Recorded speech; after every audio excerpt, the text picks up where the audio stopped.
అస్మద్గురుభ్యో నమః. శ్రీమతే రామానుజాయ నమః. శ్రీ గోదాదేవ్యై నమః. శ్రీరంగనాథాయ నమః. కర్కటే పూర్వ ఫల్గుణ్యాం తులసీ కాననోద్భవాం పాండ్యే విశ్వంభరాం గోదాం వందే శ్రీరంగనాయకి.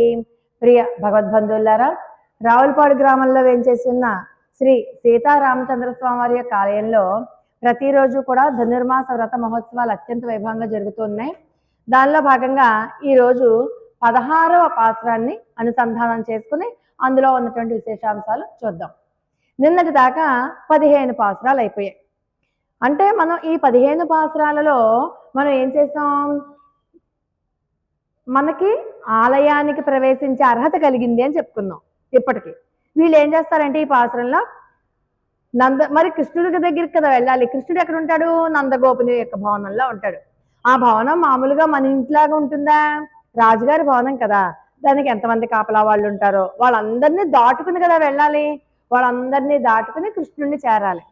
కృష్ణుడిని చేరాలంటే అంతకంటే ముందర నందుడు, యశోద, బలరాముడు ఇంతమంది ఉంటారు. వాళ్ళకంటే ముందు భవనం దగ్గర కాపలా వాళ్ళు ఉంటారు కదా, అందరినీ దాటుకుని వెళ్ళాలి. మరి ఇప్పటిదాకా మనం ఏం చేసాం? ఈ పాసురాల్లో 10 మంది గోపబాలికని లేపాం. 10 మంది గోపబాలికలు లేపడం అంటే మనకి అర్హత వచ్చిందని చెప్పుకున్నాం కదా. 10 మంది గోపబాలికలను లేపే క్రమంలో మనకు ఉన్నటువంటి 10 ఇంద్రియాల యొక్క నియంత్రణ మనం తెచ్చుకున్నాం. 10 ఇంద్రియాల యొక్క నియంత్రణ తెచ్చుకున్నాం. దాంట్లో మనం మొట్టమొదటిది పూతన జీవిత సంహారం చూసాం. అంటే అవిద్య, అజ్ఞానం నాశనం అయిపోవడం. రెండోది ఏంటి? శకటాసుర భంజనం. శకటాసురుడు అంటే కర్మ. ఈ శకటానికి ఎలాగైతే 2 బండి చక్రాలు ఉంటాయో అవి ఎలాగైతే పడిపోయాయో మన కర్మ కూడా అలా తీరిపోవాలి. తర్వాత కేసి అనే గుర్రం మీద ఆవహించినటువంటి రాక్షసుడు. తర్వాత బకాసుర వధ, దానివల్ల దంభం గురించి చెప్పుకున్నాం. తర్వాత 5వది కోలయాపీడనం, అది అహంకారం. తర్వాత చాణూర ముష్టికుల, ఆ 2 కూడా కామ క్రోధాదులు. వీటన్నింటినీ కూడా తానే నశింపచేసేటటువంటిది అన్నట్టు కంసుడు ఉన్నాడు కదా. వీళ్ళందరూ ఎవరి ఆధీనంలో ఉన్నారు? కంసుడి ఆధీనంలో ఉన్నారు. ఆ కంసుడు ఎవరు? రజోగుణం, మనలో ఉన్నటువంటి రజోగుణం. ఈ కంసుడు ఎక్కడున్నాడు? మధురలో ఉన్నాడు. మధుర అంటే ఏంటి? మధుర అంటే మనస్సు. మధుర అంటే మనస్సు. మన మనస్సును పట్టుకుండేది రజోగుణం. ఆ రజోగుణం ప్రకోపం వల్ల ఇప్పుడు చెప్పుకున్నటువంటి అన్ని 10 లక్షణాలు మనల్ని పట్టుకుంటాయి. ఎప్పుడైతే మనలో రజోగుణం పెరుగుతుందో అప్పుడు మనలో అందరిలోనూ కూడా సత్వరజస్తమో గుణాలు ఉంటాయి. ఒకటి ఎక్కువ, మిగతా 2 తక్కువ, అలా ఉంటాయి. ఏవి 3 సమానంగా సమపాలల్లో ఉండవు. మనకి సత్వగుణం ఇప్పుడు బాగుంది కాబట్టి గుడికి వచ్చి చక్కగా దేవుడి యొక్క ఆరాధన చేసుకుంటున్నాం. అదే రజోగుణం తమోగుణం పెరిగాయి అనుకోండి, కంసుడిలా ఉంటుంది పరిస్థితి. కంసుడు మనకి రాజస ప్రవృత్తి. అందుకని రాజస ప్రవృత్తి కాబట్టి అది పైకి కనబడింది. తామస ప్రవృత్తి తర్వాత మిగతావన్నీ అణిగిపోతాయి.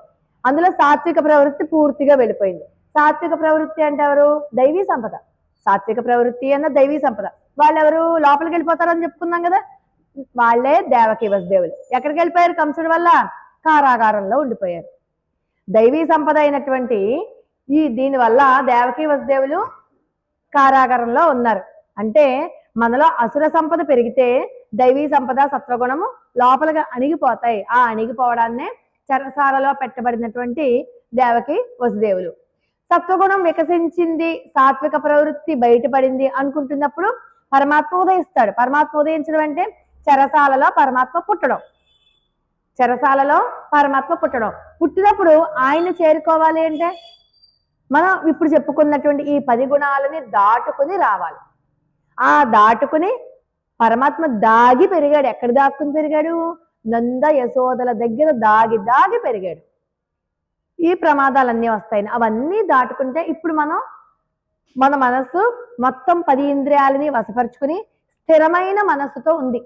అటువంటి స్థిరమైన మనస్సు ఉంటేనే ఆచార్య సమాశ్రయణం చేయగలం. ఇంకా పూర్తయిపోలేదు. మనం ఈ మనసుతో ఉండంగా పరమాత్మ పట్టుకోవడానికి మళ్ళీ పరిహారాలు ఉంటాయి. ఏ మంత్రాన్ని ఉపాసించాలి, ఏ విషయాలు తెలుసుకోవాలి. ఇప్పుడు మనం అమ్మ బాగానే ఉన్నాం, మంచి స్థితిలో అంటే మళ్ళీ జారిపోతామేమో కిందకే. మరి జారిపోకుండా చెయ్యాలి అంటే ఒక ఉత్తమమైనటువంటి గురువు. ఆచార్యుడు అంటే మనకి ఉత్తమమైనటువంటి గురువు. ఆ గురువు యొక్క పాదాలు పట్టుకోవాలి, ఆ గురువుని పట్టుకోవాలి. అప్పుడు ఆ గురువు మనల్ని పడిపోకుండా నిలుపుతాడు. ఇప్పుడు అటువంటి ఆచార్యుని యొక్క సమాశ్రయణం చేసేటట్టుగా మనకి ఈ పాసురంలో అనమాట. అయితే ఈ పాసురంలో మనకి ఏం చెప్తారంటే, మనం చూడండి దేవాలయానికి వస్తాం. దేవాలయానికి వచ్చాక పరమాత్మని ఎలా దర్శించుకోవాలి, వేరే దేవాలయాలకి క్షేత్రాలకు వెళ్ళినప్పుడు ఎలా దర్శించుకోవాలి అంటే, ఏ క్షేత్రం అయినా కూడా అక్కడ ఒక క్షేత్రపాలకుడు ఉంటాడు. ముందర మనం తిన్నగా ఎక్కడికి వెళ్ళినా ముందు డైరెక్ట్గా దేవుడి దగ్గరికి లైన్లో నించుంటాం. కానీ క్షేత్రపాలకుడి యొక్క దర్శనం చేసుకోవాలి. ముందర క్షేత్రపాలకుడి దర్శనం చేసుకుని అక్కడ ఆయన అనుమతి తీసుకుని మిగతా దేవీ దేవతల యొక్క దర్శనాలు చేసుకుని వాళ్ళ అనుమతితో దర్శనం చేసుకుంటే అనుమతి ఇచ్చినట్టు అనమాట. వాళ్ళ అనుమతితో అప్పుడు అసలైనటువంటి స్వామివారిని సేవించుకోవడానికి ముందుగా అమ్మవారు కనబడుతూ ఉంటారు పక్కన విడిగా.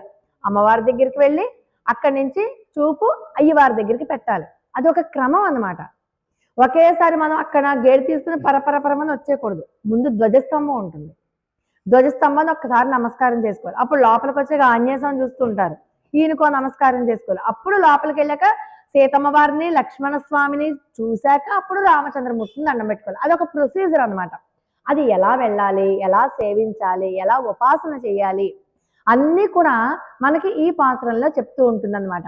అయితే నందగోప భవనానికి వచ్చారని చెప్పుకున్నాం కదా, మనకి ఏమనిపిస్తుందంటే పరమాత్మని పొందాలి అనుకుంటున్నాం కదా, మనకి పరమాత్మ దగ్గరికే వెళ్ళిపోతున్నప్పుడు మధ్యలో ఈ ఆచార్యులు ఎందుకు, మధ్యలో ఈ మీడియేటర్స్ ఎందుకు అని అనిపిస్తుంది. అంటే వాళ్ళు ఉండాలి. ఎంత పరమాత్మ అయినా ఎంత మనల్ని పొందాలని చెప్పి మనల్ని స్పృశించినా మన కోసం ఎన్నో రకాలైనటువంటి మార్గాలు పెట్టినా కానీ మనలో ఏదైనా దోషాలు ఉంటే మాత్రం స్వీకరించడం. చెప్పాను కదా, కృష్ణుడికి నో మొహమాటం, పరమాత్మకి మొహమాటాలు ఏమి ఉండవు. పాపం ఉంటే పక్కన పెట్టేస్తాడు. మరి ఆ పాపాలని మన పరమాత్మకి కనిపించకుండా చేసి ఆ పాపాల నుంచి మనల్ని విడిపించి పరమాత్మ దగ్గరికి చేరేలా చేయాలి అంటే ఒకళ్ళు ఉండాలి, వాళ్ళే ఆచార్యులు. అటువంటి ఆచార్య సమాశ్రయణం అంటే ఇప్పుడు ఆ ఆచార్యులు కూడా ఎందుకు, ఆచార్యుని యొక్క అధీనంలో, ఇప్పుడు నందగోపుడి యొక్క అధీనంలో కృష్ణుడు లేడా, మనకి మంత్రం ఇవ్వాలంటే కృష్ణుడు వచ్చిస్తాడేంటి, మనకి ఆచార్యుల వారే కదా ఇస్తారు. అంటే మనం ఏ గురువు అయితే, ఆచార్యుడు అంటే గురువు, మనకి మంత్రం ఉపదేశం చేసి మనల్ని సక్రమంగా ఒక మార్గంలో నిలబెట్టగలిగిన గురువు.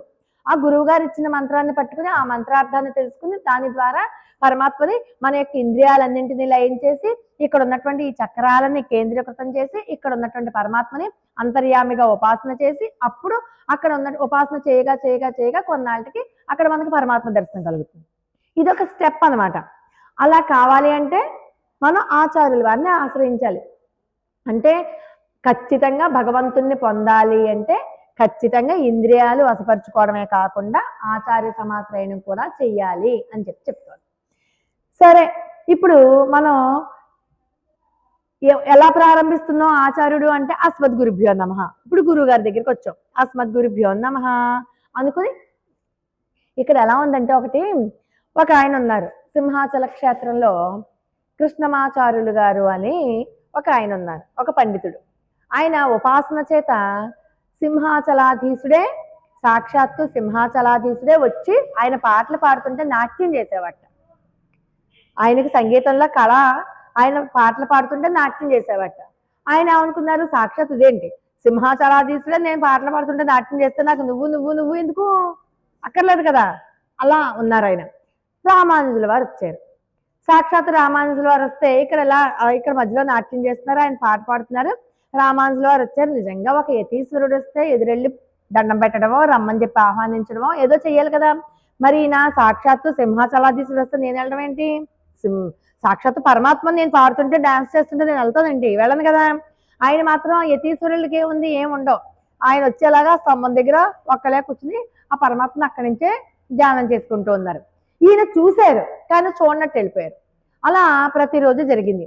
ఒకరోజు ఆయన నవ్వుకుని రామానుజుల వారు వచ్చి ఆ కృష్ణమాచార్యుల వారికి నమస్కారం చేసి అంటారు, మీరు పాడుతుంటే సింహాచలాధీశుడే వచ్చి నాట్యం చేస్తున్నాడు కదా, ఈ రామానుజుడికి మోక్షం ఎప్పుడు ఇస్తారు, అసలు కలుగుతుందా కలగదా ఒక్కసారి అడిగి చెప్పండి అని అంటారు. నా అంతటి వాళ్ళు లేడు కాబట్టి నన్ను అడిగాడైనా అని అనుకున్నాడు. వెంటనే ఆ మర్నాడు ఈ రామానుజుల వారు ఏ మాట అయితే అడగమన్నారో ఆ మాటని కృష్ణమాచార్యులు గారు అన్న ఆయన సింహాచలాధీశుడు అంటే నరసింహస్వామిని అడిగారు. ఆ నరసింహస్వామిని అడిగిన వెంటనే రామానుజులు ఎవరికి ఇమ్మంటే వాళ్ళకి ఇస్తాను, నీకు నేను మోక్షం ఇవ్వాలన్నా రామానుజులే అనుమతి ఉండవలసిందే అన్నారు. అంటే ఇప్పుడు అంటే మనకు వసుడైపోయాడని చెప్పి మన మాట వింటాడని అనుకోకూడదు. ఇప్పుడు నందుడి యొక్క కుమారుడు నందుడి దగ్గర ఉన్నాడు అంటే మనం నందుణ్ణి ఆశ్రయించాలి, ఆశ్రయించి వెళ్ళాలి. నందుణ్ణి ఉపేక్షించి కృష్ణ పరమాత్మ దగ్గరికి వెళ్ళామా ఆయన మనల్ని పట్టించుకోడు. అందుకని ఆచార్య సమాశ్రయం చేసే వెళ్ళాలన్నమాట. అది చెప్తారు ఈ పాసురంలో. మనం ఒక్కసారి ఆచార్య స్తోత్రంతో ప్రారంభించాం కాబట్టి ఒక్కసారి మనం ఈ పాసురాన్ని అనుసంధానం చేసుకుని అప్పుడు మిగతా విషయంలోకి వెళ్దాం. ఆళ్వార్ దివ్య తిరువడిగలే శరణం.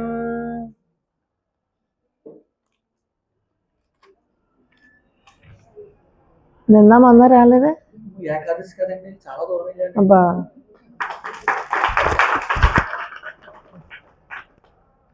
ஆண்டாள் திவ்ய திருவடிகளே சரணம்.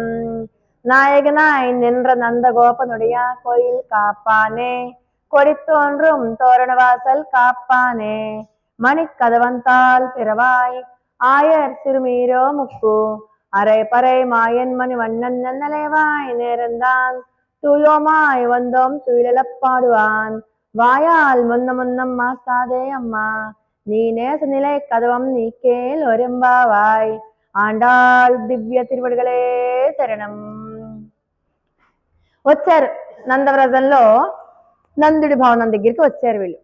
వస్తే అక్కడ ఏమైంది, నాయకుడే మళ్ళీ అలాంటి నందుడు నాయకనాయ నింద్ర నందగోపనుడే, నాయకుడైన నందగోపుడు. నాయకుడే కదా మరి నందగోపుడు, అందరికీ కూడా నాయకుడే కదా, ఆయన రాజు సామంతరాజు, అందరికీ నాయకుడే. అలాంటి గోపాలురు అందరికీ నాయకుడు కాబట్టి నాయకుడైన నందగోపుడు అంటే నందగోపుడు అన్న పేరు గల వాళ్ళు ఇంకొకరు ఎవరైనా వచ్చేస్తారేమో అని పూర్తి అడ్రస్ తో సహా చెప్తూ ఉంటారు వీళ్ళు ఏది చెప్పినా. నాయకుడైనటువంటి నందగోపుడి వశంలో ఉన్నటువంటి వాడా అంటాడు. అంటే శ్రీకృష్ణ పరమాత్మకి కూడా నందగోపుడే నాయకుడు, అందరికీ నాయకుడు. పాపం పరమపదంలో నాయకుడు ఎవరు, కృష్ణ పరమాత్మ. ఆయన పైన హెడ్ ఎవరు లేరు, అక్కడ కృష్ణ పరమాత్మే హెడ్ ఆఫ్ ది డిపార్ట్మెంట్. కానీ ఆయనకు విసుగొచ్చేసిందంట, నన్ను కూడా నా మీద కూడా అజమాయిషీ చేసేవాళ్ళు ఉంటే బాగుండు, నేను కూడా ఒకళ్ళ మీద ఆధారపడి ఉంటే బాగుండు. అంటే పారతంత్ర్యం, ఒకళ్ళ మీద ఆధారపడడం అంటే ఏంటి, పారతంత్ర్యం. అది అక్కడ సాగట్లేదుట. అందుకని నందవ్రజంలోకి వచ్చేసాడు ఆయన. ఈయనకి ఎంతసేపు నందకుమార, యశోదా తనయ, రుక్మిణి వల్లభ, రాధారమణ ఇలా ఎవరి పేరుతోనో చేర్చి చెప్పుకోవడం ఇష్టం. నందగోపుని కుమార అంటే మహా ఇష్టం. అంటే తన మీద హెడ్ ఎవరు, నందగోపుడు కదా ఇక్కడ. అలా ఒకళ్ళు ఎవరైనా తనని శాసించాలి, తనని అదుపు చెయ్యాలి, తనని పలానా పని చెయ్యాలని బెదిరించాలి, కొట్టాలి, ఇది ఒక కోరిక. మనం ఏమనుకుంటాం, పెత్తనం చెయ్యాలి, మనకి పెత్తనం అంటే ఇష్టం కదా, మనం పెత్తనం చెయ్యాలనుకుంటాం. కానీ కృష్ణుడు అలా అనుకోలేదు, నా మీద ఎవరైనా అజమాయిషి ఉంటే బాగుండు అలా అనుకుని నందగోపాల అంటే ఇష్టం, నందగోపుని తనైనా అంటే ఇష్టం అనమాట. అలా నందుణ్ణి కాపాడేవాడా, ఎంత అదృష్టవంతుడిది మరి నందుడిది. మరి ఇంతటి భాగ్యం మరి దశరథ మహారాజు కలిగింది ఏంటి, పాప ఆయన అనుకున్నాడు. దశరథ మహారాజు నేను మహారాజుగా ఉండగా ఇలా రామచంద్రమూర్తికి యువరాజు పట్టాభిషేకం చేస్తే ఆయనేమో యువరాజు అయితే నా ఆజ్ఞలు పాలిస్తూ నాకు లోపల ఉంటాడు కదా, అది చూసి నేను ఆనందించాలి అనుకున్నాడు. జరిగిందా, యువరాజు పట్టాభిషేకానికి పాప ముహూర్తం పెట్టారు. ఆ ముహూర్తం కాస్త అరణ్యంలోకి వెళ్ళడానికి అయిపోయింది ముహూర్తం. మరి దేవకీ వసుదేవులకి దొరికిందా, సాక్షాత్తు కృష్ణ పరమాత్మ అక్కడే పుట్టాడు చెరసాల్లో. పుట్టాక అయ్యో నాకు కూడా ఇలాగే నా మాటలు వినాలి కృష్ణుడు అని అనుకున్నాడు. కానీ సాగిందా, సాగలేదే. అసలు ఉండలేదు పాప, ఒక రాత్రి కూడా బయటకు వచ్చేసాడు ఆయన. మరి అలాంటి గొప్ప సంపద ఎవరికి దొరికింది, నందుడికి దొరికిందంట. అందుకని చెప్పి నందుడికి దొరికింది కాబట్టి ఓ నందగోపాలుని కుమారా అని పిలిస్తే కృష్ణుడికి ఇష్టం కాబట్టి ఈరోజు నందగోపుని యొక్క కుమారా, ఓ నందగోపుడా, నాయకుడైనటువంటి నందగోపుడా అని చెప్పి పిలుస్తున్నారు. ఇందాక మనం చెప్పుకున్నట్టుగా ఒక ఆచార్యుడు ఉండాలన్నాం కదా, అంటే ఆచార్యుని యొక్క అధీనంలో ఉంటుంది మంత్రం. మంత్రం అంటే ఏంటి, పేరు, నామమే కదా. మంత్రం అంటే నామం. మరి మిమ్మల్ని సుబ్బలక్ష్మి అంటే సుబ్బలక్ష్మి చూస్తుంది, పక్కన వరలక్ష్మి ఎందుకు చూస్తుంది, చూడదు.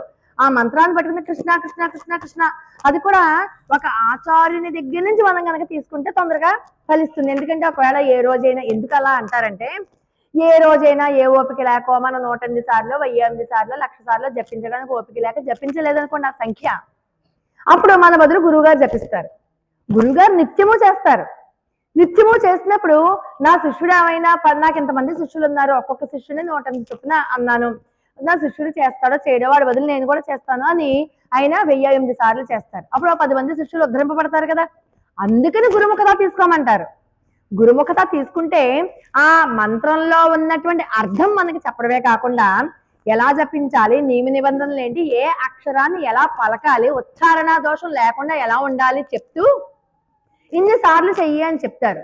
చెప్పి ఒకవేళ ఏమో చేయగలడో లేడో, వాడు గురువు అంటే ఏంటి, శిష్యుడి బాధ్యత పూర్తిగా తీసుకున్నట్టే. శిష్యుడి బాధ్యత తను చెప్పకపోయినా శిష్యుడి బాధ్యత తీసుకున్నట్టే. అందుకని శిష్యుడు చేస్తే ఓకే, చేయకపోతే నేను చేస్తున్నాను కదా, దానివల్ల కాపాడబడతాడు. అంటే మన దోషాన్ని ఆ రకంగా కప్పుపుచ్చుతాడు అనమాట గురువు. అలా ఈరోజు కృష్ణ పరమాత్మ ఉన్నటువంటి నందగోపుని యొక్క భవనానికి వెళ్ళారనమాట. వెళ్ళి పిలుస్తున్నారు, నాయన నందగోపనుడియా, కోయిల కాపానే, ఓ భవన రక్షక, నీ అనుమతి లేకపోతే మేము లోపలికి వెళ్ళలేం. అవును కదా, గేట్ తీసేవాళ్ళు ఒకళ్ళు ఉండాలి కదా, లేకపోతే మనం గుడి బయటే ఉంటాం కదా, అది ముక్కోటి ఏకాదశిన తొలి ఏకాదశిన గుడి బయటే ఉంటాం తలుపులు తీయకపోతే, అవునా కదా.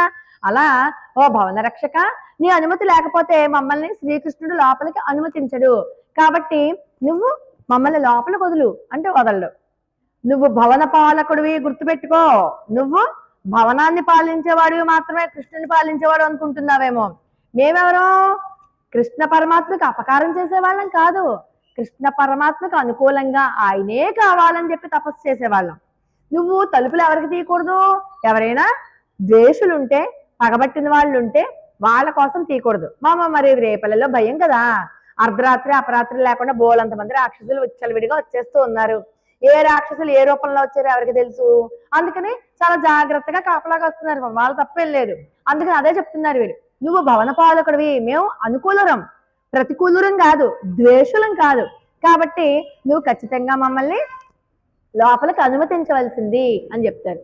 మా ఆర్తిని చూడు, మేము ఎంతలా అంటుంది, మేమేమి రాక్షసులం కాదు, మా ఆర్తిని చూడు, మేము ఎంతలా కృష్ణుడి కోసం కొట్టుకుపోతున్నామో చూడు, అది చూసి నన్ను వదిలనగానే వీళ్ళ ఆర్తిని చూసి కళతో సైగ చేస్తాడు. సరే వెళ్ళండర్రా లోపలికి అని చెప్పి అనుమతించాడు.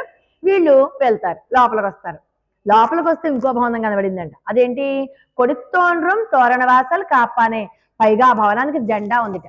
జెండాతో ఒప్పుచున్న తోరణ ద్వారపాలక. జెండా ఏంటి మళ్ళీ ఇక్కడ అంటే, కృష్ణ పరమాత్మ ఉన్నటువంటి రేపల్లిలో మనం చూడండి, ఐదో గోపబాలికల్ని లేపే క్రమంలో అందరికీ కూడా మణిమయ భవన పాసురంలో చెప్పుకున్నాం కదా, మణులతో కూడినటువంటి భవనాలు ఉన్నాయి అని చెప్పుకున్నాం కదా. కృష్ణుడు కూడా ఏం చేశాడు, అందరికీ కట్టగా మిగిలినటువంటి మణుల్లో తను కూడా కట్టుకున్నాడు ఒక ఇల్లు. మరి అన్ని మణిమయ భవన పాసురాలే, మణిమయ భవనాలే అయినప్పుడు ఏ భవనం ఎవరిదో ఎలా తెలుస్తుంది, ఆనవాలు ఉండాలిగా, ఏదో ఒక ఆనవాలు ఉండాలి కదా. కృష్ణుడు ఏం చేశాడంటే ప్రతి గోపిక ఇంటికి ఒక ఆనవాలు పెట్టాడు, ఓ జెండా కట్టాడు, తనకి పెద్ద జెండా కట్టుకున్నాడు. అందరి గోపికలకి ఒకే జెండా కడితే మరి తను గుర్తించేది ఎవరు, తనకు పెద్ద జెండా కట్టుకున్నాడు. అంటే చీకట్లో మరి వెళ్తున్నారు కదా, పగలైతే అక్కర్లో ఆనవాలు పట్టొచ్చు, వీళ్ళు కలుసుకునేది చీకట్లోనాయే, అది కూడా గోడ దూకి నిచ్చిళ్ళు దూకి పరిగెత్తుకుని ఎవరో చూడకుండా అందరి కళ్ళు గప్పి ఇన్ని రకాల నాటకాలు ఆడుతున్నారు కదా. మరి అందుకని చెప్పి ఎవరో చూడకుండా వచ్చినప్పుడు చీకట్లో తడుకుంటే వెళ్ళాలి. అదే జెండా రెపరెపలాడినది, ఇది మన కృష్ణ, ఇదే పెద్ద జెండా కదా, మన కృష్ణుడి ఇల్లే అని అనుకుంటారు కదా. అటువంటి జెండా కట్టినటువంటి గోప బాలుకరి ఇంటికి వచ్చారు. మరి మనం ఇంతకు ముందు భాషలో చెప్పుకున్నట్టుగా 10 మంది గోప బాలికల్ని లేపారు, అంటే 10 ఇంద్రియాలని వశపరుచుకున్నారు. మరి ఆ 10 ఇంద్రియాలు వశపరుచుకుని ఎలా జరిగింది, 10 మంది గోప బాలికలు అంటే 10 మంది సత్పురుషులతో నువ్వు ఉండడం వల్ల, 10 మంది సత్పురుషులతో నువ్వు ఉండడం వల్ల నీలో ఉన్నటువంటి 10 ఇంద్రియాలు నీకు వసులైపోయి ఉన్నాయి, అవి ఇంక లేవో, దానివల్ల ఏ భయం లేదు, నువ్వు నిర్భయంగా ఉండొచ్చు. మరి అది ఎలా జరిగింది, సత్సాంగత్వం వల్ల జరిగింది. సత్సాంగత్వే నిస్సంగత్వం, నిస్సంగత్వే నిర్మోహత్వం, నిర్మోహత్వే నిశ్చలతత్వం, నిశ్చలతత్వే జీవన్ముక్తి అంటారు శంకర భగవత్పాదుల వారు. సత్సాంగత్యం ముఖ్యం, అన్నిటికంటే ముఖ్యం ఏంటంటే మనం సత్సాంగత్యమే చెయ్యాలి. మనం చూడండి, మన స్నేహితులు ఎలాంటి వాళ్ళో తెలిస్తే మనం ఎలాంటి వాళ్ళో చెప్పచ్చు అని చెప్తారు మన పెద్దవాళ్ళు. మన స్నేహితులందరూ మంచివాళ్ళు అనుకోండి, పర్లేదు వీడు మంచివాడే. మన స్నేహితులందరూ దగాకోరులు, అందరినీ ముంచేసే వాళ్ళు అనుకోండి, అమ్మ వీడు చాలా ప్రమాదం దూరంగా ఉండాలి. అంటే స్నేహితుల్ని ఎంచుకోవడంలో అంత ముఖ్యమైనటువంటి ప్రాధాన్యత ఇచ్చింది మన గోదాతల్లి. సత్సాంగత్యం చేసి తీరాలి. మరి సత్సాంగతి, ప్రహ్లాదుడు ఎంతున్నాడు, ఎంత బుడతాడు, ఇంత పిల్లవాడు సర్వకాల సర్వావస్థలందు కూడా హరినామం చెప్తున్న వాడిని తండ్రి ఏం చేశాడు, హిరణ్యకశిపుడు ఇలా కాదు గురువు దగ్గరికి పంపిస్తే కనీసం మారతాడని చెప్పి గురువు దగ్గరికి తీసుకెళ్ళి వదులుతారు. అక్కడ పైగా ఇద్దరు గురువులు ఉంటారు అక్కడ. ఆ ఇద్దరు గురువులు ఉన్నప్పుడు ఈ పిల్లాడు ఏం చేశాడు, అలవాటైపోయిన నామం ఖాళీగా కూర్చుంటాడా, అక్కడ ఉండి వెంటనే అందరితో కూడా నారాయణ హరి నారాయణ హరి నారాయణ హరి నామభజన చేయడం మొదలెట్టాడు. ఏదో పిల్లాడు చెప్తున్నాడు కదా, పైగా రాజుగారి పిల్లాడయ్యే, ఏమన్నా మాట్లాడకపోతే ఏమన్నా అనుకుంటాడేమో అని వీళ్ళు అండం మొదలు పెట్టారు. ముందు బలవంతంగా మొదలు పెట్టారు, తర్వాత ఇష్టంగా మారిపోయింది అది. అలా ఈ నారాయణ నామస్మరణ చెయ్యంగానే అక్కడ ఉన్నటువంటి దుష్ట పరిసరాలన్నీ కూడా మారిపోయాయి, అవన్నీ కూడా సాత్వికంగా అయిపోయాయి. సత్సంగ మహిమతోటి దైత్యుల హృదయాలలో ఋషికేశుడు కొలువై ఉన్నాడు, విష్ణుమూర్తి కొలువైపోయాడు, అందరూ నారాయణ నారాయణ అని అంటును. అలా ఈ సత్సాంగత్యం వల్ల ఏమవుతుందంటే మన సంసార బంధాలన్నీ కూడా విడిపోతాయి. ఎప్పుడైతే సంసార బంధాలు విడిపోతాయో మనకున్న కళ్ళకు కమ్ముకున్న బైర్లన్నీ కూడా కరిగిపోతాయి, మోహం తొలగిపోతుంది. ఎప్పుడైతే మోహం తొలగిపోతుందో నిశ్చలమైనటువంటి భక్తి ఏర్పడుతుంది. ఆ నిశ్చలమైనటువంటి భక్తిలో ఉన్నారు మన గోపబాలికలందరూ కూడా. ఆ నిశ్చలమైనటువంటి భక్తితో ఏం చేస్తున్నారు వీళ్ళు, ఇప్పుడు అనాహత దగ్గర ఉన్నటువంటి పరమాత్మని ఆరాధిస్తున్నారు. అంటే మనసుని నియంత్రించారు, ఇప్పుడు మనసులో నిశ్చలంగా ఉంది. ఇప్పుడు ఆ మనసుని ప్రార్థిస్తున్నారు. ద్వారపాలకుడిని ప్రార్థించడం అంటే ఏంటి, మనసుని ప్రార్థిస్తున్నారు. మనసుని ప్రార్థించి అప్పుడు అంతర్యామిగా ఉపాసన చేస్తారనమాట. అదొకటి. ఇంకొకటి ఏంటంటే మనకి దేవాలయానికి వచ్చాం, దేవాలయానికి వచ్చింగా రాగానే మనకి ఏం కనబడుతోంది, ధ్వజస్తంభం కనబడుతుంది. మనం ఏదన్నా ఊర్లకి వెళ్తున్నాం అనుకోండి, బస్సుల్లోనూ ట్రైన్లోనూ కారులోనూ ఎలా అయినా దూరం నుంచి మనకి గుళ్ళు కంటే ముందర ధ్వజస్తంభం కనబడుతుంది. మన ధ్వజస్తంభం చూడడం అక్కడ ఏ దేవుడో మనకు తెలియదు, కానీ అటు తిరిగి ఒక దండం పెట్టుకుంటాం, అవునా కదా. అంటే మనం వేదాన్ని ప్రామాణికంగా తీసుకుని అంగీకరిస్తున్నాము, వేద ప్రతిపాద్యుడైనటువంటి పరమాత్మని అంగీకరించి ఒక నమస్కారం చేసుకుంటున్నాము అని అర్థం అనమాట. అందుకని ఈ ద్వారానికి తోరణము జెండా రెండు కూడా ప్రకాశిస్తున్నాయి. ఆ జెండా మీద ఓంకారం రాస్తుంటుంది. ఆ ఓంకారం ఉన్న జెండా చూడంగానే ఒకవేళ మనం ఏమైనా దారి తప్పినా ఆ ఓంకారం చూడంగానే నేను స్వతంత్రురాల్ని కాదు, పరమాత్మకి మాత్రమే చెందినదానను అన్న స్ఫురణ కలుగుతుంది. సర్వేశ్వరుడే రక్షకుడు, సర్వేశ్వరుడే నన్ను నియమింపజేసేవాడు అని సర్వేశ్వరుని యొక్క ఆకారం ఒక్కసారి స్ఫురణకు వస్తుంది ఆ ఓంకారంలో ఉన్నటువంటి ఆకారం చూస్తే. అందుచేత అదే జెండా మన మనసులో కూడా నాటుకోవాలి, మన మనసులో కూడా ఆ జెండాను నాటుకోవాలి, స్థిరమైన భక్తి రావాలి. అలా వీళ్ళు ఏం చేశారు, చక్కగా కొడితోండ్రం తోరణవాసల్ కాపానే అంటూ ప్రార్థించారు. సరే, ఆలయానికి ప్రవేశించినంత మాత్రం చేత అందరికీ భగవత్ ప్రాప్తి కలుగుతుందా? భగవంతుని చూడగలవేమో కానీ భగవత్ ప్రాప్తి కలగదు. భగవత్ ప్రాప్తి కలిగినట్టు ఎలా తెలుస్తుంది, మనసుకు తెలుస్తుంది.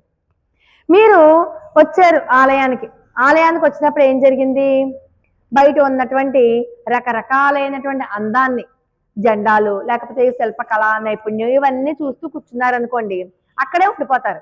ఈ లోపల ఆలయ సమయం మూసేసే సమయం అయిపోతుంది, వెళ్ళిన వాళ్ళకే ఆలయంలో ఉన్నటువంటి స్వామి దర్శనం కలుగుతుంది, మిగతా వాళ్ళందరూ బయట నుంచి వెళ్ళిపోవాల్సిందే. అంటే మనం ఎంతసేపు కూడా ఇంద్రియ విషయాలకి వశపడిపోయి అక్కడే ఆగిపోకుండా మనసులోకి వెళ్ళి అక్కడ ఉన్నటువంటి పరమాత్మని ఉపాసన చెయ్యాలి. ఆ ఉపాసనా క్రమమే మనకి ఇక్కడ చెప్తున్నారు, అంతర్యామి ఉపాసన. మనకి బాహ్యమైనటువంటి ఇంద్రియాలకి వశపడిపోకుండా మనం అన్నింటినీ కూడా ఏకీకృతం చేసి మూలాధార స్వాధిష్టాన మణిపూర అనాహత చక్రాలని చెప్పుకుంటున్నాం కదా, వాటన్నింటినీ హృదయం నందు లయం చేసి అక్కడ ఉన్నటువంటి మనసులో ఉన్నటువంటి పరమాత్మని ఆరాధించేటటువంటి అంతర్యామి ఉపాసన చెప్తున్నారు అమ్మవారు. మనం సామాన్యంగా ఇప్పుడు చేస్తున్నటువంటి ఉపాసన ఏంటి, అర్చామూర్తిగా ఉన్నటువంటి స్వామి ఉపాసన. గోదాదేవి అలాగే చేసింది, ఆ ఊళ్ళో ఉన్నటువంటి వటపత్ర సాయి ఉపాసనే చేసింది. ఆ వటపత్ర సాయి ఆర్చామూర్తిగా ఉన్నటువంటి స్వామిని సేవించినప్పటికీ కూడా మనకి భగవద్ లాభం కలుగుతుంది, భగవత్ ప్రాప్తి కలుగుతుంది, భగవంతుణ్ణి పొందగలం. అలా పొందుతున్నప్పుడు ఆర్చామూర్తిగాను ఉపాసన చేయాలి, అంతర్యామిగా కూడా ఉపాసన చేయాలి. ఇక్కడ ఉన్నప్పుడు ఆర్చామూర్తిగా చేస్తాం, మరి ఇంటికి వెళ్ళినప్పుడు దేవుడి గది ఉంటుంది, చక్కగా అక్కడ మూర్తి ఉంటుంది, అక్కడ ఆర్చామూర్తిగానే ఉపాసన చేస్తాం. అవసరమైనప్పుడు కళ్ళు మూసుకుంటే చక్కగా మళ్ళీ స్వామి రూపం కనబడుతుంది కదా, అంటే అంతర్యామిగానే ఉపాసన చేస్తాం. అలా చేసినప్పుడే మనకి పరమాత్మ దక్కుతాడు. అందుకని కొడితోండ్రం తోరణవాసలు కాపానే అని చెప్తూ మణికదవంతాలు తెరవాయ్ అని చెప్తున్నారు. అంటే మణి కవాటపు గడి తెరువు.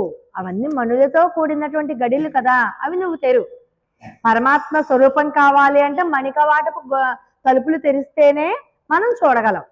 పరమాత్మ స్వరూపం, పరమాత్మ ఎక్కడ ఉంటాడు, దేనికి అందుతాడు? ఇందాక మనం ఓంకారం అని చెప్పుకున్నాం కదా, శబ్దానికి అందుతాడు. మనం పిలిస్తే మీరు పలకరా, నేను పిలిచాదనుకోండి మీరు పరమాత్మ కూడా అలాగే పలుకుతాడు. శబ్దాధిక శబ్ద సహ శిశిర సర్వరీకర విష్ణు సహస్రనామల నామం. వేదో వేద్య విధంగా వేదాంగ విహగేశ్వర, విహగేశ్వరుడు వేదాలలో విహరించేవాడు పరమాత్మ, అది కూడా విష్ణు సహస్రనామంలోని నామం. వేదో వేద విధవ్యంగో వేదాంగో విహగేశ్వర, విహంగంలా తిరుగుతూ ఉంటాడు వేదాలలోనే. అంటే వేద ప్రతిపాద్యుడైనటువంటి పరమాత్మ ఎవరు? ఈయన. ఆయన పట్టుకోవాలి, ఆయన నామాన్ని జపించాలి, ఆయన శబ్దానికి అందుతాడు. ఒక్కొక్కసారి శబ్దానికి అందడు కూడా. శబ్దానికి అందేలా చేయాలి అంటే అంతర్యామిగా ఉపాసన చేసి తీరవలసిందే. మణికదవంతాలు తెరవాయి, అమ్మో ఈ తలుపులు నువ్వే తెరువు. ఆయన అంటాడు మీరు తీసుకోండి అంటాడు, కళ్ళతో సైగ చేస్తాడు లోపలికి వెళ్ళండి. అమ్మో అలా కాదు, నువ్వు తీ తలుపు, మేము తీసుకోం. ఏమో ఆ తలుపుల్లో ఎవరో ఏ తొండరప్పుడే ఆడవారు ఉన్నారు, మనకేం తెలుసు? గుమ్మల్లో ఉన్నాడో, తలుపులో ఉన్నాడో, చెక్కలో ఉన్నాడో ఎలా తెలుసు? మనం ముట్టుకోవడమే, ఇంకేమన్నా ఉందా? పరమ పురుషుల్ని వాళ్ళ అనుమతి లేకుండా మనం ముట్టుకోకూడదుగా, పాపం వస్తుంది. అందుకని వాళ్ళు అనుమతిస్తే వాళ్ళు మనల్ని ముట్టుకుంటే తప్పలేదు, కానీ మనం వాళ్ళని ముట్టుకోకూడదుట. అమ్మో ఇంకేమన్నా ఉందో, మేము అపచారం చెయ్యం, మా పెద్దవాళ్ళు చెయ్యకూడదు అన్న పని మేము చేయమని చెప్పేసాంగా ముందే. మా పెద్దవాళ్ళు ఎంతో వినయ విధేయతలతో ప్రార్థించమని చెప్పారు, తలుపులు తోసేసుకుని వెళ్ళిపోండి అని చెప్పలే. అందుకని మేము తోసుకునే నువ్వు తలుపులు తీసి నువ్వు అనుమతిస్తే మేము లోపలికి వస్తాం, అంతేగాని తలుపులు మాత్రం లోపలికి తీసుకుని వెళ్ళాం. మీరు ఆ మణి కదవంతాలు తెరవాయి, ఆ మణిమయ భవనాల్లో ఉన్నటువంటి మణులు, అందాలు, వజ్రాలు ఎక్కడ పొదిగారు, వైడూర్యాలు ఎక్కడున్నాయి, ఎన్ని పచ్చలు ఉన్నాయి, ఎన్ని వైడూర్యాలు ఉన్నాయి లెక్కట్టుకుంటే అక్కడే ఉండిపోయావనుకో, అక్కడే ఉండిపోతావు జీవితాంతం. అమ్మో ఇవన్నీ మనల్ని వెనక్కి లాగడానికి ఇంత మణిమయ భవనం పెట్టారు ఇక్కడ, ఈ వీటి అందాన్ని తర్వాత అన్నా చూడొచ్చు, చూడకపోయినా బెంగలేదు, ముందు పరమాత్మని సేవించుకోవాలని చెప్పి నువ్వు లోపలికి వెళ్ళిపోవాలి. గొప్ప గొప్ప తీర్థాలు, క్షేత్రాలు వెళ్తాం, వెళ్ళినప్పుడు ఏం చేస్తాం? ఒక గైడ్ని పెట్టుకుంటాం. మనం గైడ్ని పెట్టుకుని వెళ్ళకపోతే అక్కడ మనకి ఎవరో ఏం చెప్తారు, గుడిని డైరెక్ట్ గా వెళ్ళిపోయి సేవించుకుని వచ్చేస్తాం. కానీ క్షేత్ర పాలకుడిని చూడాలని, చుట్టూతో ఇంకా చిన్న చిన్న ఉపాలయాలు ఉన్నాయి, ఆ ఉపాలయాలను కూడా సేవించుకోవాలని అవేం తెలియదు కదా మనకి. కానీ డైరెక్ట్ గా వెళ్ళిపోయి దర్శనం చేసుకుని అమ్మయ్య బాగా అయింది దర్శనం వెళ్ళిపోతాం, కానీ పరమాత్మ కటాక్షించడు. మనం క్షేత్రపాలకుడి దర్శనం చేసుకోవాలి, ఉపాలయాలలో ఉన్నటువంటి వాళ్ళందరి యొక్క దర్శనం చేసుకోవాలి, అప్పుడు వెళ్ళి పరమాత్మని సేవించుకోవాలన్నమాట. అప్పుడు నీకు సంపూర్ణమైనటువంటి భగవత్ ప్రాప్తి కలుగుతుంది అని చెప్తున్నారు ఈ పాసురంలో. అంటే బాహ్య సౌందర్యాన్ని చూస్తూ ఉండిపోకూడదు, అంతః సౌందర్యాన్ని ఆస్వాదించగలగాలి. ఆ అంతః సౌందర్యాన్ని ఆస్వాదించడమే ఈ తిరుప్పావిలో ఉన్నటువంటి ముఖ్య ఘట్టం. అంతః సౌందర్యం అంటే అంతరాత్మ, స్వామి ఎక్కడ ఉంటాడు, ఇక్కడ ఉంటాడు, నువ్వు అది తెలుసుకోవాలి. బాహ్యంగా ఈ ఇంద్రియాలు ఉన్నాయి కదా, ఎంతసేపు మనల్ని విషయాలలోకి లాగుతూ ఉంటాయి, లాగనివ్వకూడదు. విషయంలోకి వెళ్ళిపోతుండగా మళ్ళీ వెంటనే భగవంతుని మీద తీసుకొచ్చేయాలి. అలా గనక సాధన చేస్తే ఖచ్చితంగా మనం పరమాత్మ దగ్గరికి వెళ్తాం. కాబట్టి తలుపులు మెయిన్ తరం నువ్వే తెరువు అంటూ గోపికలు ఆ ద్వారపాలకుని యొక్క ఆ మణి కవాటాల యొక్క గడి తెరువు అని చెప్పి ప్రార్థించారు. ప్రార్థిస్తే వీళ్ళు భయం అన్నమాట, ఎందుకంటే నందవ్రజంలో రాక్షసుల యొక్క భయం చాలా ఎక్కువగా ఉంది, అందులో వీళ్ళు రాత్రిపూట వచ్చారు. రాత్రిపూట వస్తే ఇంకా భయం కదా. అవును తలుపులు తెరవమంటున్నారు, ఇంత రాత్రిపూట వస్తున్నారు ఏంటారా మీరు, ఇంత రాత్రిపూట తలుపులు తెరవమన్నారు కాబట్టి నేను తెరవలేను,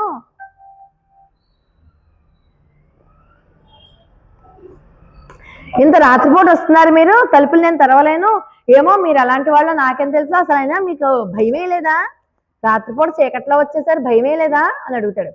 భయానికే భయం కలిగించేటటువంటి అనంతుడు ఇక్కడ ఉన్నాడు, మాకు భయం ఏంటి? ఇంకా భయానికంటే భయం భయానాం అపహారిణి స్థితే మనంతే మమకుత్ర తిష్టతి, తిష్టతి ఇక్కడ తిష్టేసుకుని కూర్చున్నాడు అనంతుడు. అందుకే భయం వేస్తే ఓం అనంతాయ నమః, అనంతుడిని తలుచుకుంటే భయం పోతుందిట.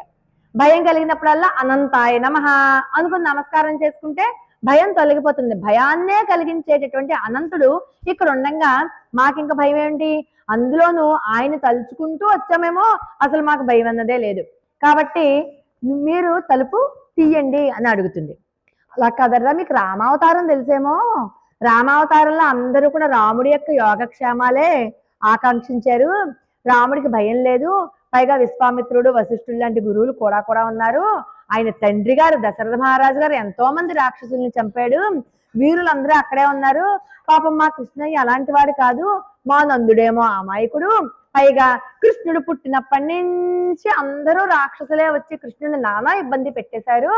అందుకని మీరు రామావతార కాలంలో భయం లేదంటున్నారేమో, కానీ మాకు భయం సుమా, మేము మాత్రం మిమ్మల్ని లోపలికి వదలం, నాకు చాలా భయం. మా కృష్ణుడు కూడా అమాయకుడు, పాప ఇంకా పసివాడని పిల్లాడు, ఇంకాను అంతటి పసిపిల్లాడిని ఏ రాక్షసుడు చంటి పిల్లప్పటి నుంచే కూడా అనేక రకాలుగా ఇబ్బంది పెట్టేశారు. మాకు అందుకని చాలా భయం, కాబట్టి మేము ఈ కృష్ణుడి పట్ల భయంగా ఉంటాం, మీరు ఎవరో మాకు తెలియదు అంటే, అదేంటర్రా అలా అంటో, మేము గొల్లపడుచులం, అయ్యర్ సిరి మీరో ముక్కు, మేము గొల్లపడుచులం, గొల్లవాళ్ళం, మా దగ్గర ఏంటి, మేము అసలు ఏమీ తెలియని వాళ్ళం, మేము అమాయకులం, ఎప్పుడు కృష్ణుడి చుట్టూ తిరిగేవాళ్ళం, పైగా ఆడవాళ్ళం, మేము ఆడవాళ్ళం, మేము ఏమైనా అపకారం చేస్తాం ఏంటంటే, చాలేమో ఆగు, శూర్పణ కూడా స్త్రీయే, ఆవిడేం చేసింది, రామచంద్రమూర్తికి ఇన్ని అగచాట్లు పడడానికి శూర్పణకే కారణం. కాబట్టి పైగా వీళ్ళంటారు లేదు లేదు ఆవిడ రాక్షస వనిత, మేము గోపస్త్రీలం అంటే, ఊరుకో అమ్మ, పోతన ఎలా వచ్చింది, గోపస్త్రీ వేషం వేసుకుంది కదా వచ్చింది, మేము గోపవనిత అని చెప్తున్నారు కానీ పోతన గోపస్త్రీ వనితలోనే వచ్చింది. మేము అందరం ఏమనుకున్నాం, పోతన గోపకి గానే భావించాం, తీరా ఏం చేసింది, కృష్ణుడికి అపకారం చెయ్య తలపెట్టింది. అబ్బెబ్బే, వాళ్ళకి మాయలు మంత్రాలు తెలుసు, పైగా పోతుందంటే పెద్దది, మేము ఇంకా చిన్న చిన్న పిల్లలం, ఊరుకోండి, వయసుని బట్టి రాక్షసత్వాన్ని అంచనా వేయలేం, కాబట్టి మీరు ఎలాంటి అపకారం చేస్తారో మాకేం తెలుసు. లేక దూడ లాంటిది, లేక దూడ రూపంలో కూడా రాక్షసుడు వచ్చేసాడు, చిన్నదే కదా అనుకుందాం, కానీ దూడగా కూడా రాక్షసుడు వచ్చి అపకారం చెయ్యాలని చెప్పి చూశాడు. అదేంటే అలా అంటావేంటయ్యా, మేము ఎక్కువ మంది వచ్చాం కదా, ఒకళ్ళిద్దరం వచ్చామేంటి, 5 లక్షల మంది గోప బాలికలు వచ్చాం, ఇంతమంది వస్తే అప్పుడైనా నువ్వు మమ్మల్ని నమ్మాలి కదా. చాలేమో ఊరుకో, ఖరదోషనాథులు 14,000 మంది రాక్షసులు వచ్చారు ఒకేసారి రామచంద్రమూర్తి మీదకి, మరి వాళ్ళు గుంపులుగా రాలేదేంటి, అందుకని మీరు గుంపుగా వచ్చినా కూడా మాకు చాలా భయం. శ్రీరామచంద్రమూర్తిని విసిగించారు కదా వాళ్ళందరూ కూడా, 14,000 మంది పెద్ద మంది, కాబట్టి మేము మాత్రం అమ్మో నాకు చాలా భయం. అయినా మీరు ఎందుకు వచ్చారు, అసలు విషయం ఏంటో చెప్పండి అసలు నాకు. మాకు కృష్ణ పరమాత్మ పరాన్న వాద్య విశేషాన్ని ఇస్తాడని చెప్పి నిన్న మాకు వాగ్దానం చేశాడు. అరైపరే మాయన్ మణివన్నన్ నిన్నలేవాయ్ నేరందాన్, మాకు నిన్న వాగ్దానం చేశాడు, పరాన్న వాద్యం ఇస్తాను, పలానా వ్రతం చేసుకోవడానికి కొన్ని కావాలి కదా పరికరాలు, ఒక పరాన్న వాద్య విశేషం నా దగ్గర ఉందర్రా, రేపు రండి అని చెప్పి అన్నాడు. అందుకు వచ్చాడు, అయితే మీరు ఇక్కడే ఉండండి, నేను వెళ్ళి తీసుకొస్తాను. అదే కదా కావాలన్నారు, నేను కృష్ణుడిని అడిగి తీసుకొస్తాను. ఆగాగు, నువ్వు తీసుకురావద్దు, మేము కృష్ణుడి దగ్గరికి వెళ్ళి కృష్ణుడికి సేవ చేసుకుని అప్పుడు ఆయన ఇచ్చినటువంటి ఆ పరాన్న వాద్య విశేషాన్ని తీసుకుంటాం, మేం తీసుకుంటాం. నిద్రపోతున్నాను లేపుతారా, నిద్రపోతున్నాను లేపి నాకు పరాన్న వాద్య విశేషం కావాలని అడుగుతారా, ఇదేం విడ్డూరం అమ్మా, ఎవరైనా పడుకున్న వాళ్ళు లేపుతారా, నిద్రపోతున్న వాళ్ళు లేపకూడదుటండి. ఎప్పుడైనా నిద్రపోతున్న వాళ్ళని లేపాలి అంటే విశ్వామిత్ర మహర్షి ఎలా లేపారు రామచంద్రమూర్తిని, కౌసల్య సుప్రజారామ పూర్వా సంధ్య ప్రవర్తతే ఉత్తిష్ట, పూర్వా సంధ్య, నాయన దైవ కార్యక్రమాలకు వేళ అయిపోతుంది, అందుకుని లే, అలా లేపాలట, అంతేగాని స్కూల్కి టైం అయిపోయిందిలే, క్యారేజీలు సర్దుతారులే, ఎవరు వెళ్తాడు స్కూల్కి అనుకుంటుందో, రిక్షా వచ్చేసింది, ఇదివరకు రిక్షా, ఇప్పుడైతే బస్సు వచ్చేసింది, లే ఎంతసేపు పడుకుంటారు, ఇంకా భర్తను అయితే ఎంతసేపు పడుకుంటారు, ఇంకా ఇంట్లో వంట అంతా నేనే చెయ్యాలా, నాకు కొంత సాయం చేయొచ్చు కదా, లేదంటే కూరలు తిరగండి, అందరి ఇళ్ళలో ఉండే భాగవతమే కదా, అందరికీ తెలుసు అది, కాబట్టి అలా లేపకూడదుట. లేకపోతే మనం ఏం చేస్తాం, ఆడవాళ్ళు ఇంకా బాగా దబి 2 గిన్నెలు పడేస్తే ఆయన లేస్తాడు, ఆయన ఏం చేస్తాడు, లేవక ఓ 4 గిన్నెలు పడేసాం అనుకోండి, ఆయన భయపడుతూ ఏదో వచ్చేసింది, పొద్దున్నే ఏదో పూనేస్తుంది, పొద్దున్నే గిన్నెలు వేసేస్తున్నా మీదకి అంటారా, పొద్దున్నే మన అందరిలో జరిగేదే కదా, అలా లేపకూడదుట. ఏమనంట, నువ్వు దేవుడికి దండం పెట్టుకో, మన భాషలోనే మాట్లాడుకుందాం, కొన్ని విశ్వామిత్రుల్లాగా మనం చెప్పలేకపోయినా దేవుడికి దండం పెట్టుకోండి, లేచి దేవుడికి ఒకసారి నమస్కారం చేసుకోండి అంటే ఏంటి అర్థం, లేపుతుందిరా బాబు లేద్దాం ఇంకా అనుకుని లేస్తాడు మహానుభావుడు. పిల్లలైనా అంత దేవుడికి దండం పెట్టుకోమా, లేచి ఒకసారి దేవుడికి దండం పెట్టుకో, అలా లేపాలట. అలా అదేంటమ్మా, పడుకున్న వాడిని లేపుతావా, ఇది ఎక్కడ విడ్డోరో, పడుకున్న వాళ్ళని ఎవరైనా లేపుతారా అని చెప్తున్నారు. లేదు లేదు, మేము ఆయన్ని సేవించి మా కార్యం, మా పని ఏంటో మేము మా కార్యాన్ని మేమే తీర్చుకుంటాం అని చెప్తారు. పైగా తూయోమాయ వందోం, ఎలా వచ్చారు మీరు అంటే పరిశుద్ధులమై వచ్చాము, మేము శుభ్రంగా చాలా పరిశుద్ధతతో వచ్చాం, మేమేమి అపరిశుభ్రంగా లేవు అని చెప్తారనమాట. ఏంటి వీళ్ళకున్న పరిశుద్ధత? అంతఃకరణ పరిశుద్ధత. ఏంటి వీళ్ళకున్న పరిశుద్ధత? అంతఃకరణ పరిశుద్ధత. మరి శ్రీరామచంద్రమూర్తిని శరణు వేడడానికి వచ్చినటువంటి విభీషణుడికి ఏ పరిశుద్ధత ఉంది?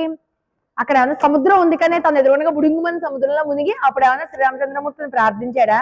లేదుగా, అక్కడి నుంచే ప్రార్థించాడు. పైగా డైరెక్ట్ గా శ్రీరామచంద్రమూర్తిని ప్రార్థించాడా? లేదు, సుగ్రీవునితో చెప్పాడు. పక్కనే రామచంద్రమూర్తి కనబడుతూ ఉన్నాడు, కానీ సుగ్రీవుని యొక్క అనుమతితో సుగ్రీవుణ్ణి ప్రార్థించి అప్పుడు రామచంద్రమూర్తిని నాకు కూడా శరణమని చెప్పవయ్యా అని చెప్పి ఆయన్ని మిశ్రా పెట్టుకుని చేశాడు ఆయన. అలా అనమాట. అలాగా ఇక్కడ అలాంటి అంతఃకరణ పరిశుద్ధత. మరి అర్జునుడు అక్కడ కౌరవ పాండవుల యుద్ధం జరుగుతోంది. కౌరవ పాండవుల యుద్ధం జరుగుతున్నప్పుడు రథం ఏమన్నాడు? రథం స్థాపయిత్వా అన్నాడు. ఒక మధ్యకి తీసుకెళ్ళి ఒకసారి ఆపో, వాళ్ళందరినీ ఒకసారి చూస్తాను అన్నాడు. అందరిని చూసేసరికి అందరూ తన బంధువులే. అంతమంది బంధువులు నేను చంపేసి ఆ రాజ్యం నేను ఏం చేసుకుంటాను అని ఒకనొక దేన స్థితికి లోనయ్యాడు అర్జునుడు. అటువంటిప్పుడు ఏం చేశాడు? కర్తవ్యోన్ముఖుణ్ణి చేశాడు శ్రీకృష్ణ పరమాత్మ. భగవద్గీతను ఉపదేశం చేశాడు. ఉండయ్యా, ఇక్కడే సరియు నది ఇక్కడే ఉంది, లేకపోతే ఆ నదిలోకి వెళ్ళి స్నానం చేసేసి ఒకసారి వస్తాను, నువ్వు ఒక్క నిమిషం ఆగు అని ఏమన్నా అన్నాడా? అర్జునుడికి ఏ పరిశుద్ధత ఉంది? అర్జునుడికి అంతఃకరణ పరిశుద్ధత ఉంది. ఆ పరిశుద్ధత చూసే శ్రీకృష్ణ పరమాత్మ భగవద్గీతోపదేశం చేశాడు. అలాంటి పరిశుద్ధత మాకు కూడా ఉంది. అంటే పరమాత్మని పొందడానికి కర్మభక్తి జ్ఞానాలు ఏమీ పనిచెయ్యవు, అంతఃకరణ శుద్ధి ఉండాలి. అటువంటి అంతఃకరణ శుద్ధి ఉంటే పరమాత్మని పొందొచ్చు. అంతేగాని నేను బాగా జ్ఞానవంతురాలిని, లేకపోతే నేను బాగా భక్తి, లేకపోతే నేను నిష్కామ కర్మ చేస్తాను అన్న ఆలోచనతో భగవంతుడిని పొందుదామని చెప్పి వెళ్తే భగవంతుడు అందడు అని చెప్తారనమాట. ఎప్పుడు ఎలా పట్టుకోవాలి పరమాత్మని? సర్వధర్మాన్ పరిత్యజ్య మామేకం శరణం వ్రజ అహంత్వా సర్వ పాపేభ్యో మోక్ష ఇష్యామి మా శుచః. శోకించుకో, నీకు మోక్షం ఇస్తాను. ఎప్పుడు? సర్వధర్మాన్ పరిత్యజ్య, అన్ని ధర్మాలను పరిత్యజించేసి నేను మాత్రమే శరణం అని చెప్పి ఒక్కసారి నా మీద వదిలేసే, అంటే నాకు పవర్ ఆఫ్ అటార్నీ రాసిచ్చే, నా మీద ఉన్న సమస్త హక్కులు నీవే అని దాని మీద స్టేబుల్ గా ఉండిపో, అప్పుడు నేను చూసుకుంటాను నీ సంగతి. అలా చెయ్యగలిగితే అప్పుడు పరమాత్మ కనబడతాడు. అటువంటి పరిశుద్ధత మాకుంది. అదేంటర్రా, ఇందాకేమో పరాన్న వాద్య విశేషం ఇస్తాడు కృష్ణుడు, మమ్మల్ని రమ్మన్నాడు, వాగ్దానం చేశాడు అని చెప్పారా, ఇప్పుడేమో పరిశుద్ధులమై వచ్చామని చెప్తున్నారా? ఏమిటో మీ దగ్గర డబల్ మీనింగ్లు ఏమో వినబడుతున్నాయి. ఒకసారి అలా అంటారు, ఒకసారి ఇలా అంటారు. అసలు పరస్పర విరుద్ధంగా ఉన్నటువంటి వాళ్ళు మీరు. మరి మీరు ఏదో ఒక ఆశతో వచ్చారు కదా, పరిశుద్ధులై ఉన్నారని చెప్తున్నారు ఎందుకు? అంటే మనకి ఏదైనా కోరిక ఉంటే పరిశుద్ధత లేనట్టే. అంతఃకరణలో కోరిక కూడా ఉండకూడదు.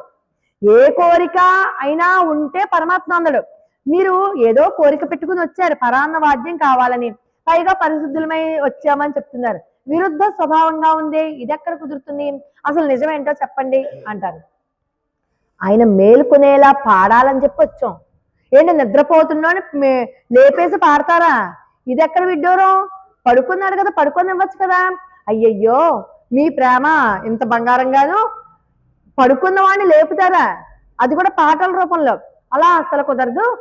అదేంటి అలాగంటారు? మరి వెంకటేశ్వర స్వామిని ఎలా లేపుతున్నాం? పొద్దున్నే సర్వావయవ సౌందర్య సంపద సర్వచేతసం సదా సమ్మోహనాయాస్తు వెంకటేశాయ మంగళం.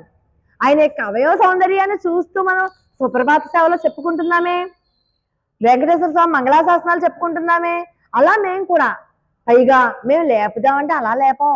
పడుకున్నాడు కదా, పడుకుంటే ఎంత అందంగా ఉంటాడో సార్ చూద్దామని మేము ఎప్పుడు మెలకుగా ఉన్నప్పుడే చూసాం. పడుకోంగా ఎప్పుడు చూడలా, ఇప్పుడు చూద్దామని. నిజంగా మాకు కోరుకుంటే పడగ గదిలోకి వచ్చి అడుగుతామేంటి? ఎక్కడ అడుగుతాం? మనం కోరుకుంటే రాజ దర్బారులో అందరూ వేంచేసి ఉండగా రాజుగారి సమక్షంలోకి వెళ్ళి, రాజుగారు మాకు ఏదో ఈ కోరిక కావాలి, అదే కృష్ణయ్య మాకు ఈ కోరిక నెరవేర్చింది అందరూ ఎదురు ఉండగా అడుగుతాం. లేకపోతే అబద్ధాలు అడుగుతాడు ఈయన, నువ్వు నన్ను అడగలేదు పొమ్మంటాడు. మాకేమైనా కోరిక కావాలంటే అలా అడుగుతాం. మాకు ఇప్పుడు కోరిక అంటే ఊరికినే పడుకున్నాడు కదా కృష్ణుడు, ఆ పడుకున్నటువంటి నిద్రాకాలిక సౌందర్యాన్ని చూద్దామని. విశ్వామిత్రుడు ఎలాగైతే శ్రీరామచంద్రమూర్తి నిద్రాకాలిక సౌందర్యాన్ని అనుభవిస్తూ కౌసల్యా సుప్రజారామ పూర్వ సంధ్యా ప్రవర్తతే ఉత్తిష్ట నరసార్థుల కర్తవ్యం దైవమాహినికం అన్నాడో, అలా మేము కూడా ఆయన నిద్రాకాలిక సౌందర్యాన్ని చూస్తాం. ఆ అందాన్ని చూడడమే కాదు, ఆ అందానికి ఏ దృష్టి దోషాలు తగలకూడదని చెప్పి మంగళం పాడడానికి వచ్చామయ్యా. అంతేకాని మేము ఆయన్ని లేపేది, ఆయన నిద్ర చెడగొట్టాలనో ఇంకోటో కారణం కాదు అని చెప్పి చెప్తారనమాట. అయితే ద్వారపాలకుడికి వీళ్ళ మాటలు నచ్చాయి. వీళ్ళు ఎందుకు వచ్చారో తెలిసినా వీళ్ళు అందంగా మాట్లాడుతున్నారు కదా చక్కగా. వీళ్ళ వాక్కు ఎందలి సౌందర్యానికి తలంచి ఇంకా వీళ్ళతోటి మాట్లాడిస్తే బాగుంటుంది, ముద్దుగా మాట్లాడే పిల్లలతోటి ఇంకో 4 మాటలు మాట్లాడిస్తాం కదా. ఆ ముద్దుగా 2-3 ఏళ్ల వయసులో మాట్లాడే మాటలు బాగుంటాయి. అవే మాటలు 15 ఏళ్ల వయసులో లాగిపెట్టి కొట్టాలనిపిస్తుంది. అవునా కదా. ఆ ముద్దు మాటలు వినాలి కాబట్టి మళ్ళీ మాట్లాడిస్తున్నారు అనమాట వీళ్ళంతా కూడా. ఒకసారి అలాగే మనం కూడా మాట్లాడిద్దామని చెప్పి ఏదో ఏదో ప్రశ్న అడుగుదామని చెప్పి నోరు తెరబోతారు. వీళ్ళు ఏమనుకుంటారు, అమ్మో ఒకవేళ కృష్ణుని చూడొద్దు అంటారేమో అని వాయాలు మొన్న మాట్లాడే అమ్మ ముందు నువ్వు నోటితో వద్దంటావేమో, వద్దనుకో, వద్దు అసలు అనుకో, మేము భరించలేం, నువ్వు నోరు తెరవద్దు, ఎందుకంటే నీ వాక్యం ఇప్పుడు సరే నువ్వు వద్దన్నా అంటే మా ప్రాణాలు పోతాయి, అందుకని నువ్వు అవుననాలి. మనం ఎవరితో ఏదైనా మాట్లాడుతుంటే నేను ఒక మాట చెప్తాను మీరు కాదనకూడదు అంటాం అనా, ఎందుకని కాదంటే మనం బాధపడతాం. అందుకని నేను ఒక మాట చెప్తాను నువ్వు ఒప్పుకోవాలి, నువ్వు కాదనకూడదు అంటాం. అలాగే వీళ్ళు అమ్మో నువ్వు ఒకసారి నోరుతోటి అలా అనుకో, మాకు ఇప్పుడు నీ వాక్యే శరణం, నువ్వు కాదనద్దు, నువ్వు అవుననే అనాలి, ఎందుకంటే మాకు ఇప్పుడు రక్షణ నీ చేతిలో ఉంది, మా రక్షణ నీ చేతిలో ఉంది. శ్రీకృష్ణుడు పరమాత్మ మాకు స్వామే, కానీ నువ్వే మమ్మల్ని అందరినీ రక్షించేవాడు నువ్వే. ఇప్పుడు మేము బతకాలి అంటే నువ్వు నో అనడానికి లేదు, కాబట్టి నీ నోటితోటి నువ్వేమనుకో అని చెప్పి చెప్తారనమాట. చెప్తూ వాయాలు మున్నం మాట్లాడే అమ్మా, ఎవర్రా, నేను నిషేధించేవాడిని కాదర్రా, అసలు మాట్లాడినవ్వండి, మీరే తలుపులు నెట్టుకుని లోపలికి వెళ్ళండి అని చెప్దామని నోరు తెరుస్తున్నాను, మిమ్మల్ని లోపలికి వెళ్ళొద్దని చెప్పి నిషేధించేవాడిని కాదు అన్నాడు. వాళ్ళ భావశుద్ధి తెలుసుకుని అక్కడ ఉన్నటువంటి ద్వారపాలకుడు అన్నాడు, నీ నేస నిలెక్కదం నీకు ద్వారపాలకునికి కృష్ణ పరమాత్మ యొక్క రక్షణ యందు ఎంత శ్రద్ధో, ఆ ద్వారపు తలుపుల్ని కూడా రక్షిస్తూ ఉంటాడు అంత శ్రద్ధగాను. అంటే ఏ తలుపులు నెట్టుకుని ఏ రాక్షసుడు వచ్చేస్తాడో అని చెప్పి భయం అనమాట. అందుకని ఆ తలుపులు కూడా అంత ప్రేమగా ఉన్నాయట. ద్వారపాలు కూడా ఎంత శ్రద్ధగా కాపలా కాస్తున్నాడో ఆ 2 తలుపులు అంత శ్రద్ధగా గాలి కూడా వెళ్లకుండా అంత దగ్గరికి చేర్చి పాపం కృష్ణ పరమాత్మ యొక్క రక్షణ బాధ్యత ఆ తలుపులు కూడా తీసుకున్నాయట. కంస మహారాజు ఎలాగా తన పరివారాన్ని కృష్ణ పరమాత్మ మీదకి పంపేస్తాడో అని చెప్పి భయంతో రేపల్లెలో ఉన్నటువంటి చేతన వస్తువులన్నీ కూడా కృష్ణ పరమాత్మ రక్షణ భారాన్ని తీసుకున్నాయట. ఇప్పుడు మామూలుగా మనుషులు, భటులు, మిగతా వాళ్ళు, గోపికలు, మిగతా పరివారం అంతా కూడా తీసుకుంటే పర్వాలేదు, కానీ అచేతనములైనటువంటి తలుపులు, కుర్చీలు, బలలు, గుమ్మాలు ఇవి కూడా కృష్ణ పరమాత్మ రక్షణ భార్యాన్ని వహిస్తున్నాయట. అంత ప్రేమగా దగ్గరతో చేర్చి ఉన్నాయి.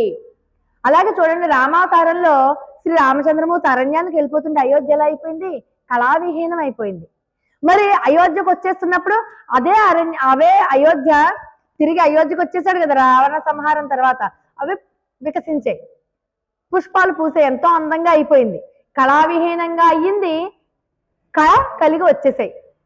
రామచంద్రమూర్తి ఉన్నంత కాలం కూడా అకాలంలో కూడా పళ్ళు వచ్చాయి, రామచంద్రమూర్తి వెళ్ళిపోయాక కాలం వచ్చినా కూడా వికసించలేదు.